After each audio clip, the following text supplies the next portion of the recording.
बिस्मिल्लाहिर्रहमानिर्रहीम। अस्सलाम वालेकुम। आप देख रहे हैं हालात। मैं हूं सईद चौधरी। साबिक चीफ जस्टिस मियां साकिब निसार ने साबिक वज़ीर आज़म इमरान खान से ज़मा पार्क में मुलाकात की है। मुलाकात के बाद सारे सहाफ़ियों ने पूछा, मुख्तलिफ सवालात किए, टेलीफोन पर रबते किए जस्टिस साकिब निसार साहब से, और उन्होंने फिर कोई दो चार चीज़ें बता दी, जनाब ये बातें हुई हैं, वो बातें हुई हैं।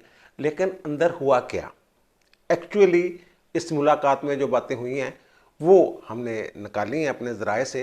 ज़राए के हम जस्टिस साकिब निसार साहब के मुंह से ही हमने किसी न किसी अंदाज में वो बातें सुनी हैं, वो आपके गोश गुजार करते हैं। और वहाँ जो मुलाकात में एक तो तय गिले शिकवे तो किए हैं वज़ीर आज़म ने, साबिक़ वज़ीर आज़म ने कुछ गिले शिकवे किए हैं, किसके खिलाफ़ किए हैं, और फिर जो खान साहब की अक्ल सलीम है उस पर भी कुछ सवाल उठाए साकिब निसार साहब ने। वो क्या बात हुई वो आगे तफसीलात में वो हम आपके गोशगुजार करते हैं। और फिर मरीम नवाज़ ने पासपोर्ट वापसी वाली अपनी दरख्वास्त जो थी लाहौर हाई कोर्ट से, वो क्यों वापस ली, और हमज़ा शहबाज का क्या हलफ जो है वो लाहौर हाई कोर्ट के फैसले की रोशनी में हो जाएगा। अगर नहीं होता तो क्या सदर और गवर्नर के ख़िलाफ़ तौहीन अदालत की कार्रवाई हो सकती है। ये एक आइनी सवाल है जो मुख्तलिफ दोस्तों ने मुझसे पूछा है, तो इसकी वजाहत मैं कर दूंगा। लेकिन इससे पहले आज 28 अप्रैल को, कल मैंने जिक्र किया था कि 28 अप्रैल वाला जो सूबाई असम्बली का इजलास है वो हम भूल ही गए हैं तो मुख्तलिफ खबरों में। तो ज़ाहिर आज उसका जो है वो एजेंडा एजेंडा सारा कुछ सामने आ गया है खबरों में। तो वो डिप्टी स्पीकर दोस्त मज़ारी जो हैं उनके ख़िलाफ़ तहरीक अदम एतमाद जो थी पेश की थी काफ लीग वाला ने और PTI के कुछ लोगों ने, तो उस पर आज ये इजलास है। एजेंडा यही है दोस्त मज़ारी डिप्टी स्पीकर को हटाने का। तो वहाँ ज़ाहिर वो हुकूमत जो है, अब हुकूमत ही कहेंगे उनको, हमज़ा शहबाज वाला जो है वो उन्होंने जो स्ट्रेटजी बनाई है वो क्या स्ट्रेटजी है, इस पर बात कर लेते हैं। और अंदर क्या हंगामा होगा, हंगामा खेज इजलास होगा, या फिर स्मूथली ये कुछ फैसला होगा नहीं होगा, चलेगा मामला आगे नहीं चलेगा। ये एक ही दिन डिप्टी स्पीकर और स्पीकर चौधरी परवेज़ इलाही के ख़िलाफ़ अदम एतमाद की तहरीकें पेश की गई थी। लेकिन जो नून लीग वालों की तहरीक अदम एतमाद थी स्पीकर के ख़िलाफ़, वो स्पीकर साहब ने अगले दिन एक दिन बाद इंटरटेन की। तो ज़ाहिर फिर दोस्त मज़ारी वाला इजलास जो है वो पहले होगा। अब सूरत ये है, आइन ये कहता है कि जो टोटल अरकान हैं यानी 371 सूबाई असम्बली के, उनकी अक्सरियत ने अदम एतमाद करना है, अपने आप को शो करना है। इनके पास जो उसका निसफ है 371 का वो नहीं है। एक तो ये कि इनके बहुत सारे अरकान बाहर हैं, दूसरा बहुत सारे लोग टूट कर हमज़ा शहबाज के साथ चले गए हुए हैं। उसमें मुख्तलिफ तरीन ग्रुप है, अलीम ग्रुप है, कुछ और ग्रुप हैं, वो सारे उधर चले गए हुए हैं। PTI के लोग भी उधर हैं। इनसे वो तादाद जो मतलूबा तादाद है वो पूरी होना जो है वो मुमकिन नज़र नहीं आ रहा कि दोस्त मज़ारी साहब को ये जो हुकूमत है, अब हुकूमत ही कहेंगे उसको, वो पता नहीं कल अपोजिशन पे बिठाते हैं उनको या हुकूमत में बिठाते हैं, बहरहाल वो मुंतखब हो चुके हैं, हुकूमती बेंचों पर ही बैठना है उन्होंने, जो हमज़ा के साथ लोग हैं। तो वो उन्होंने रोला चोला पढ़ना है, वहाँ कुछ तकरीरें शकरीरें करवाएंगे। ख्याल ये है कि वोटिंग नहीं होगी, वोटिंग के बगैर ही अजलास वो मुलतवी कर देंगे। सिर्फ डिप्टी स्पीकर को मुतनाज़ा बनाना मकसूद है। वैसे तो नून लीग वाले कहते हैं कि इनसे कुछ बैद नहीं, लड़ाई झगड़ा करें, चोरी परवेज़ इलाही कोई रूलिंग शूलिंग निकाल लाएँ कहीं से, कुछ और कर लें, जो भी करना है उन्होंने। बहरहाल चांसेस यही हैं कि ये इजलास जो है ये वोटिंग के बगैर मुलतवी हो जाएगा। पहले तो इनका ये इजलास जो हुआ है हुकूमती इत्तेहादियों का, वो ये था कि जनाब हम चाहते नहीं, दो चार बंदे जाएं अंदर, बाकी बाहर रहें, उन्होंने बंदे पूरे करने तो वो करें अदम एतमाद के लिए। तो फिर लेकिन ये आखिरी फैसला ये हुआ है कि नहीं, तमाम लोग जो हैं हुकूमती बेंचों वाले यानी हमज़ा शहबाज वाले, वो सारे ही लोग 197 के करीब जो लोग हैं, हो सकता है दो चार कोई बीमार हो जाएं, कि इधर उधर हो जाएं, कोई इतकाफ़ पे बैठे हों, बाकी तमाम लोग जो अक्सरियत है वो असम्बली में, सूबाई असम्बली में पहुँचेगी। और बहरहाल एक कमेटी उन्होंने बना दी है जो ऐन मौका पर भी कोई डायरेक्शन या हदायत जारी कर सकती है। सरदस्त तो यही मामला बना हुआ है। और फिर दूसरा, मरीम नवाज़ की जो दरख्वास्त है वो 21 तारीख से बेचारी कभी इस बेंच में कभी उस बेंच में, कोई 3-4 बेंच जो हैं उसने भुगताए हैं। तो फिर आखिरकार वो मिस्टर जस्टिस अली बकर नजफी और सरदार अहमद नईम के बेंच में लगी है। तो उन्होंने, वकील ने कहा जनाब मेरी क्लाइंट ने कहा है कि जनाब ये दरख्वास्त आप वापस ले लें। तो पासपोर्ट वाली वो ये 2019 का मामला चला हुआ है, 2019 अगस्त में शायद गिरफ्तार हुई थी वो। फिर नवंबर में उनकी बेल हो गई, 7 करोड़ रुपये ज़र ज़मानत जमा हुआ, पासपोर्ट हाई कोर्ट ने अपने पास रख लिया। तो उन्होंने एक दफ़ा दरख्वास्त भी दी कि जब मैंने बाहर जाना है वाला से मिलने के लिए एक दफ़ा इजाज़त दे दे, वो भी पेंडिंग पड़ी हुई है, उसमें भी इन्होंने ज़ोर नहीं दिया, असरार नहीं किया।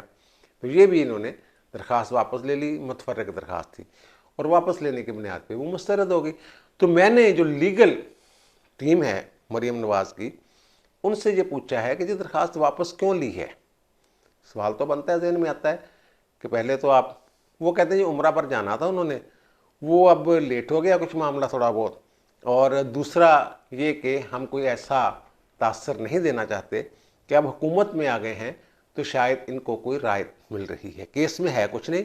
वो कहते हैं कि जनाब ये जो दरख्वास्त है ज़मानत वाली और पासपोर्ट वाली, इसकी ज़रूरत ही नहीं रहनी आइंदा चंद हफ्तों में, ये केस ही ख़त्म हो जाने। वो कहते हैं ना 2019 से ये केस जो है इंक्वायरी वगैरह शुरू हुई थी, अभी तक उसका चालान जो है वो सबमिट नहीं हो सका, इंक्वायरी ही मुकम्मल नहीं हो सकी, शहादतें ही नहीं हैं चौधरी शुगर मिल्स केस में।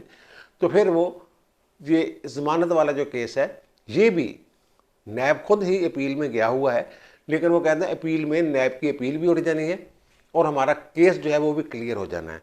मरीम को शायद ज़रूरत ही ना पड़े इस ज़मानत वाले केस को आगे चलाने की, ये नैब से ही उनका केस जो है, उनका ख्याल है, अब पता नहीं उन्होंने कोई जुगाड़ लगाई है या क्या किया है, उनका ख्याल है ये केस जो है ख़त्म हो जाना है। अब जनाब हमजा शहबाज साहब पहले गए, 22 तारीख को अदालत ने की, सदर को हदायत जारी की chief justice Lahore high court ने कि जनाब आप कोई नुमाइंदा मुकर्रर कर दें। आइन के आर्टिकल 104 का हवाला दिया, कई हवाले दिए उन्होंने, 130 का भी हवाला दिया कि जनाब हल्फ जो है वो डिले नहीं हो सकता, आप कुछ करें। सदर साहब उसको लेके बैठ गए, एडवाइस भी गई वज़ीर आज़म की तरफ से, अगर एक दिन लेट गई लेकिन वो लेके बैठे हुए रहे। और फिर हमजा शहबाज ने दोबारा दरख्वास्त फाइल की, फ़ैसला महफूज हो गया, पहले दिन समाअत मुकम्मल हो गई और फिर वो फ़ैसला अनाउंस कर दिया गया। उसमें chief justice Lahore high court mister justice Mohammad Amir Bhatti साहब ने गवर्नर पंजाब को ये हुक्म दिया है, हदायत जारी की है कि आप 28 तारीख, यानी आज आखिरी दिन है, 28 तारीख या उससे पहले आप खुद या अपने नुमाइंदा के ज़रिए हमजा शहबाज का बतौर वज़ीर आला जो हलफ है उसको यकीनी बनाएं। अब इस पर फिर मुशावरत हो रही है जनाब कि क्या ये पाबंद हैं गवर्नर साहब इस हुक्म के जो लाहौर हाई कोर्ट ने जारी किया है, ये हुक्म है या तजवीज़ है या क्या है।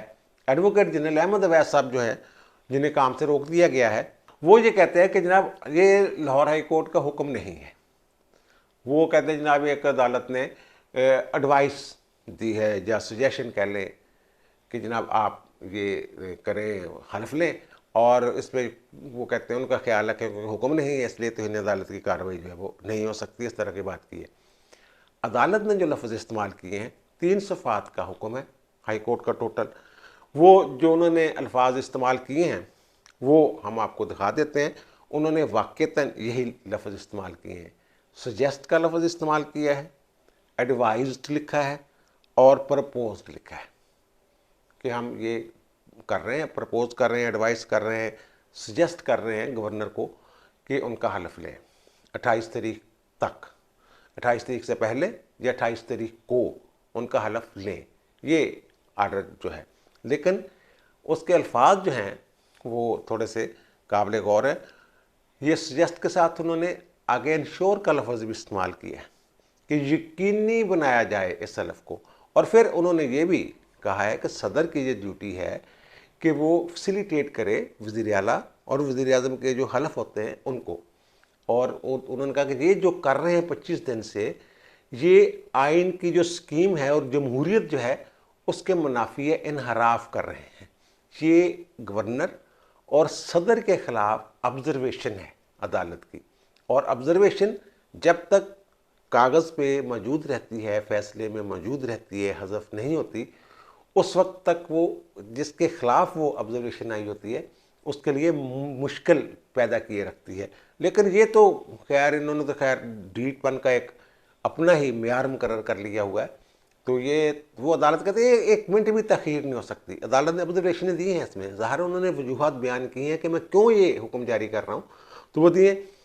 अब जो गवर्नर सदर 1वीं लाग में मैंने जिक्र किया था, उनको जब अदालत हुक्म जारी करती है तो उनसे तवक्को ज़ाहिर करती है, एक्सपेक्ट का लफ्ज़ इस्तेमाल करती है, सजेस्ट करती है, एडवाइस करती है। लेकिन ये जो एडवाइस, एक्सपेक्टेशन, सजेशन, प्रपोजल, जो भी लफ्ज़ इस्तेमाल, इसके पाबंद होते हैं गवर्नर भी और सदर भी। ये हुक्म ही होता है, लेकिन अल्फाज ज़रा एहतराम के साथ, क्योंकि ये आइनी ओहदे हैं, एहतराम के साथ ये जो है नाम वो या हदायत जारी की जाती है। इस पे जो मेरी आइनी माहिरीन से बात हुई है वो कहते हैं कि जनाब इस पे तौहीन अदालत की कार्रवाई हो सकती है। वो कहते हैं कि जनाब तौहीन अदालत की कार्रवाई सदर और उसके खिलाफ, गवर्नर के खिलाफ नहीं हो सकती। इस तरह के मशवरे दे रहे हैं जो उनके लीगल एडवाइज़र हैं। तो वो भी मेरा ख्याल गलत कह रहे हैं, क्योंकि जिस आर्टिकल के तहत 248 के तहत सदर और गवर्नर को ये इस्तिस्ना है कि उनके खिलाफ मुकदमे नहीं चल सकते, यानी जो अपने वो एक्ट करते हैं, ऐसा इकदाम जो अपनी फ़राइज़ मुनसबी की अदायगी के लिए करते हैं, तो वो उसमें नहीं आता कि उसके खिलाफ कोई अदालती कार्रवाई हो सके, जुडिशल रिव्यू नहीं हो सकता उसका। लेकिन यहाँ ये अपना आइनी इख्तियार जो है, एक इख्तियार जो है उसको गैर आइनी तौर पर इस्तेमाल कर रही है। अदालत के 2 फैसले इस पर आ चुके हैं, और क्यों अगर यही जो जिसका आर्टिकल 248 का मैंने जिक्र किया है, ये वज़ीर आज़म के लिए भी है, वज़रा के लिए भी है। आपको याद होगा यूसुफ रज़ा गिलानी पे तो इन्हें अदालत की कार्रवाई हुई थी, 248 का इस्तिस्ना था, फिर भी हुई। फहमीदा मिर्ज़ा ने जब यूसुफ रज़ा गिलानी को सज़ा हुई है ताबरखास्त अदालत, तौहीन अदालत में, तो फिर वो आइन के तहत नाहल बनते थे, लेकिन वो रेफरेंस ही नहीं भेज रही थी, उस पर भी सुप्रीम कोर्ट ने एक्शन लिया था। तो सदर और गवर्नर के खिलाफ इस जजमेंट की बुनियाद पे जिसका मैं जिक्र कर रहा हूँ, तौहीन अदालत की कार्रवाई हो सकती है। ये बड़े बड़े जो माहिरीन हैं उनसे मेरी बात हुई, साबिक अटार्नी जनरल भी हैं, साबिक एडवोकेट जनरल भी हैं, इसमें वो कहते हैं तौहीन अदालत की कार्रवाई हो सकती है, क्योंकि सिर्फ फौजदारी कार्रवाई नहीं हो सकती, वो स्टे हो जाती है, वो यानी कि फ्रीज हो जाती है। लेकिन ये तौहीन अदालत जो है, अगर कि इसमें कैद की सज़ा है, लेकिन ये फौजदारी कार्रवाई नहीं है, और इसको दीगर जो मुकदमात जैसे वफाक और फेडरेशन के ख़िलाफ़ जो मुकदमात होते हैं उसी तरह इस मुकदमे को लिया जाएगा और अदालत जो है वो कार्रवाई कर सकती है। ताहम ये जो तौहीन अदालत का मामला है, ये अदालत और मुल्ज़म के दरमियान होता है, इसलिए वो कहते हैं कि ज़्यादा तवक्को नहीं रखनी चाहिए कि अदालत इस हद तक जाएगी। बहरहाल ये कानून जो है वो यही कह रहा है। अब देखें ये हल्फ लेते हैं नहीं लेते, मेरा तो ख्याल है कि अब हल्फ जो इस 2 जजमेंट्स के बाद भी अगर हल्फ नहीं लेते, फिर तो ये इनके खिलाफ जो चार्जशीट है और पक्की होती जा रही है इन लोगों के खिलाफ। अब आते हैं जनाब उस खबर की तरफ जिसके लिए ये वीलाग थोड़ा सा लेट हो गया। वो मुलाकात हुई साकिब निसार साहब की इमरान खान साहब से। अब वो मुलाकात हुई कैसे, किसकी ख्वाहिश पे हुई और कैसे हुई, ये जो मेरे ज़राए हैं, सोर्स हैं, साकिब निसार के मुंह से सुनी हुई बात मैं अर्ज़ कर रहा हूँ कि जनाब वो कॉल किया खान साहब ने साकिब निसार साहब को कि कोई मुलाकात करनी है, कोई लीगल सवालात हैं उन पर आपके साथ कोई डिस्कशन करनी है।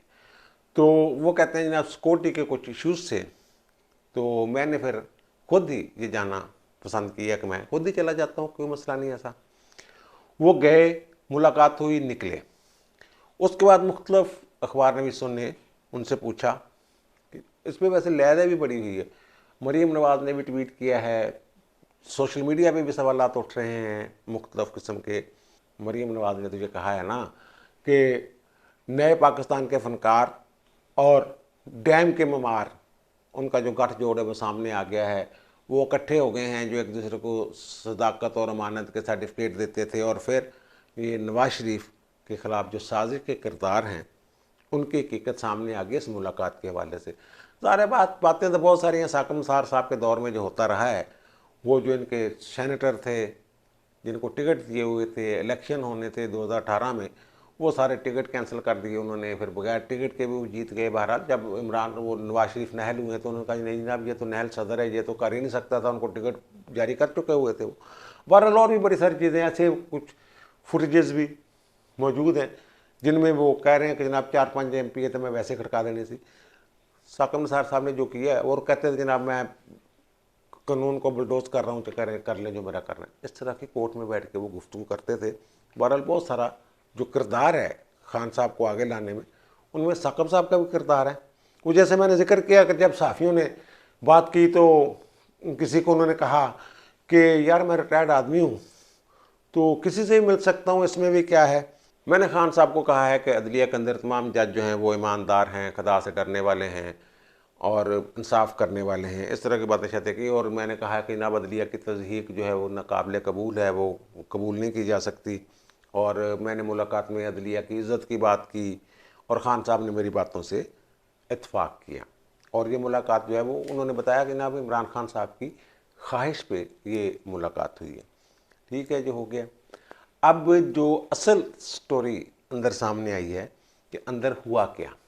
आपको पता है कि जब इनका दौर था तो इन्होंने कुछ जूनियर जजेस को भी अपॉइंट किया था सुप्रीम कोर्ट में, और वो अहम मुकदमात की समात में भी शामिल थे।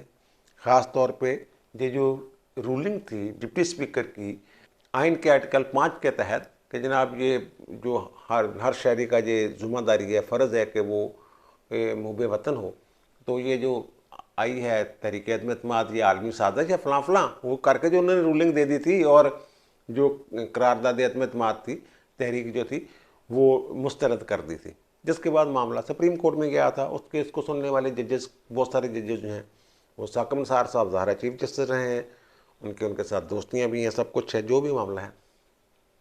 अब खान साहब ये गिला कर रहे हैं कि देखिए अदलिया मेरे साथ क्या कर रही है। ये उन्होंने ख़ास तौर पे जो बात की, उन्होंने आइन के आर्टिकल 5 के तहत जो डिप्टी स्पीकर कासिम सूरी की रूलिंग थी जिसको सुप्रीम कोर्ट ने कलअदम किया और फिर तारीख मुकर्रर की, तो उस पर उन्होंने बात की कि देखें ये मेरे साथ क्या हो रहा है। और फिर उन्होंने बात की कि मेरे लिए रात को 12 बजे अदालतें खुल गई।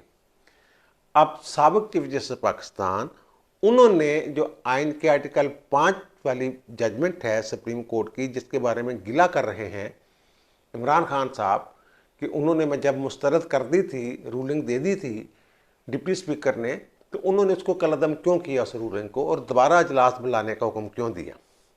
तो उस पर मेरी इतला के मुताबिक मिस्टर जस्टिस, साबिक चीफ जस्टिस यानी साकिब निसार साहब ने यह कहा कि वो सुप्रीम कोर्ट का फैसला आइन के ऐन मुताबिक है। आपके जो मशहूर हैं वो शायद आपकी सही रहनुमाई नहीं कर रहे। आइन के आर्टिकल 5 के तहत 95 आइन के आर्टिकल 95 की कार्रवाई जो है वो कलअदम नहीं हो सकती, यानी तहरीक अदम एतमाद की जो कार्रवाई है वो मुस्तरद नहीं कर सकता स्पीकर। तो ये फैसला बिल्कुल दुरुस्त है, ये आपका गिला जो है वो जायज़ नहीं। तो फिर खान साहब ने कहा ओ मेरे लिए रात को 12 बजे अदालत खोलनी है। इस पे जो साकिब निसार साहब हैं उन्होंने कहा कि जो इससे मैं वो कहता हूँ कि जो इन्होंने तरीक़ाकार इख्तियार किया कि रात को 12 बजे अदालतें खोल ली, इसके हवाले से उन्होंने कहा मैं अदलिया से इस हवाले से डिसएग्री करता हूँ। ये उन्होंने कहा है कि जनाब ये इन्होंने ठीक नहीं किया, वो अभी एक्ट किया ही नहीं था, उन्होंने कुछ एक्ट हुआ ही नहीं था, सिर्फ अंदाजे की बुनियाद पर वो कहते हैं कि अदालत जो है वो खोल लेना दुरुस्त नहीं। अच्छा, ये तो होगी बात जहाँ तक। और फिर उन्होंने ज़्यादातर अपनी हुकूमत और वफाक और फॉरेन फंडिंग जो केसेस हैं उनके हवाले से कुछ बातें चाहते हैं कि अब ये जो साकिब निसार साहब हैं इन्होंने कहा कि पंजाब के बारे में ना जो हाई कोर्ट का हुक्म है सदर को या जो हुक्म है गवर्नर को, इस बारे में ना उन्होंने कोई सवाल किया मुझसे, ना मैंने कोई इसके हवाले से उन्हें जवाब दिया। तो दीगर वो सवालात करते रहे। उन्होंने कहा जनाब कि हमें कोई ऐसा वकील बता दे, कोई ऐसा बंदा बता दे जिससे हम जो कानूनी और आइनी मामलात में मशावरत कर सकें। इसका मतलब ये हुआ कि साकिब निसार साहब ने जो उन्हें मशवरे दिए वो उन मशवरों से बिल्कुल मुख्तलफ हैं जो बाबर अवान या फवाद चौधरी या ऐसे लोग खान साहब को दे रहे हैं। गुमराह कुन आप कह लें उनको, वो मशवरे हैं। तो इस पे और जो बात की उन्होंने, बहरहाल कोई नाम शाम वो कहते हैं देते हैं, करते हैं बात, क्या होना है क्या नहीं होना। तो उन्होंने अभी तक अपना चैम्बर तो बनाया नहीं, वो बहरहाल चैम्बर प्रैक्टिस उन्होंने करनी है, फिर खुद ही बन जाएंगे। और फिर जब साकिब निसार साहब से कहा गया, पूछा गया कि आप पीटीओ में तो नहीं जा रहे, तो उन्होंने कहा नहीं पुत्र अपना फील्ड नहीं हैगा। ठीक है ना, समझ आ गई ना बात की। तो वो उधर नहीं, वो अपना प्रैक्टिस प्रूक्टिस करेंगे। और वो जो उनकी अक्ल पे या विजडम पे सवाल उठाया है, वो उन्होंने ये सवाल उठाया है कि जनाब खान साहब आप ऑनेस्ट हैं, ये बात ठीक है, आप ईमानदार आदमी हैं, लेकिन विजडम और अक्लमंदी का मुजाहरा कम ही करते हैं। ये बात वो कहते हैं साकिब निसार साहब, वो कहते हैं मैं कसम खा के कहता हूँ मैंने ये बात उनके मुंह पे कही है। अब वो कभी माइक पे आके ये बात कर दें तो पता चल जाएगा। उनका जनाब आप विजडम और अक्लमंदी का मुजाहरा कम ही करते हैं। ये जो पंगा कर रहे हैं आप अदलिया के साथ, जजों के बारे में जो बातें कर रहे हैं, ये दुरुस्त नहीं, ठीक नहीं है आपके लिए। हमारे जजेस जो हैं वो ईमानदारी, जो आपको कहा जा रहा है कि उन्होंने ये कर दिया, वो आइन और कानून यही कहता है, उसके मुताबिक वो इंसाफ कर रहे हैं। तमाम जजेस ठीक हैं। आप ये गिला ना करें मेरे साथ क्या हो रहा है।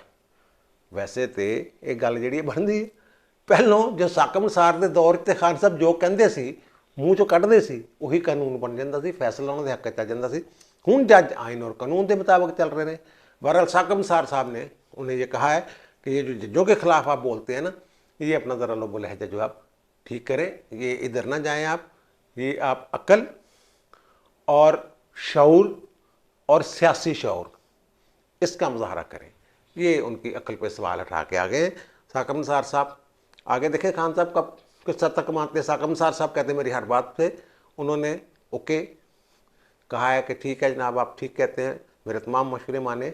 अब देखते हैं कि अदलिया के ख़िलाफ़ जो प्रोपेगेंडा है इसको ख़त्म करते हैं या नहीं करते हैं। मुझे दीजिए इजाज़त, इंशाअल्लाह दोबारा मुलाकात होती है नई इलाक़ के साथ। अल्लाह ताला आप पर, मुझ पर, हम सब पर मेहरबान रहे। अल्लाह हाफ़िज़।